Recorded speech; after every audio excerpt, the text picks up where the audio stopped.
ചക്രമുടിയിലെ വിവാദ ഭൂമി രമേശ് ചെന്നിത്തല 7-ന് സന്ദർശിക്കും.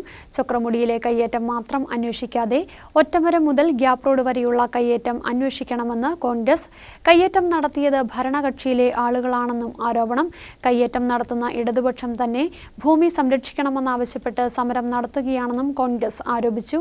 റെഡ് സോണിൽപ്പെട്ട അതീവ പരിസ്ഥിതി ദുർബല മേഖലയായ ചക്രമുടിയിലെ വിശാലമായ മേഖല കയ്യേറി നിർമ്മാണ പ്രവർത്തനങ്ങൾ ആരംഭിച്ചത് വൻ വിവാദമായിരുന്നു. വിഷയത്തിൽ റവന്യൂ മന്ത്രി അന്വേഷണത്തിന് ഉത്തരവിട്ടിട്ടുണ്ട്. വിവാദ ഭൂമി ശനിയാഴ്ച ഉച്ചയ്ക്ക് ശേഷം മുതിർന്ന കോൺഗ്രസ് നേതാവ് രമേശ് ചെന്നിത്തല സന്ദർശിക്കും. തുടർന്ന് വൈകിട്ട് 4-ന് ബൈസൺ വാലിയിൽ നടക്കുന്ന പ്രതിഷേധ യോഗത്തിൽ പങ്കെടുക്കും. തീർച്ചയായും ഞങ്ങൾ ഈ സമരവുമായി മുന്നോട്ട് പോകും.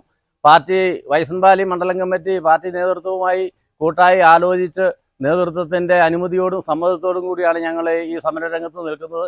കയ്യേറ്റ ഭൂമി ഒഴിപ്പിക്കുന്നതുവരെ കയ്യേറിയിരിക്കുന്ന ആരായിരുന്നാലും ആ ഭൂമിയിൽ നിന്ന് അവരെ ഇറക്കിവിട്ട് സർക്കാർ ഭൂമിയും റവന്യൂ ഭൂമിയും സംരക്ഷിക്കുന്നതുവരെ കോൺഗ്രസ് പാർട്ടി സമരവുമായി മുന്നോട്ട് പോകും. ആ ഒരു തീരുമാനമാണ് ഞങ്ങൾക്കുള്ളത്. ഞങ്ങളുടെ നേതൃത്വം ഞങ്ങളോട് അതുതന്നെയാണ് പറഞ്ഞിരിക്കുന്നത്. അതുകൊണ്ട് ഈ സമരത്തിൽ ഈ ആവശ്യം സർക്കാർ ഇടപെട്ട് നടത്തി തരണമെന്നാണ് ഞങ്ങൾക്ക് ഈ അവസരത്തിൽ സൂചിപ്പിക്കാനുള്ളത്. ചക്രമുടിയിൽ മാത്രമല്ല ബൈസൺ വാലി മേഖലയിലെ പരിസ്ഥിതി ദുർബല പ്രദേശങ്ങളിൽ ഇടത് നേതാക്കൾ വ്യാപക കയ്യേറ്റം നടത്തിയിട്ടുണ്ടെന്ന് കോൺഗ്രസ് ആരോപിച്ചു. മുഴുവൻ ഭൂമിയും തിരികെ പിടിച്ച് ജണ്ട സ്ഥാപിക്കുന്നവരെ തുടർ സമരം നടത്തുവാനാണ് കോൺഗ്രസിന്റെ തീരുമാനം. ന്യൂസ് ബ്യൂറോ, രാജകുമാരി.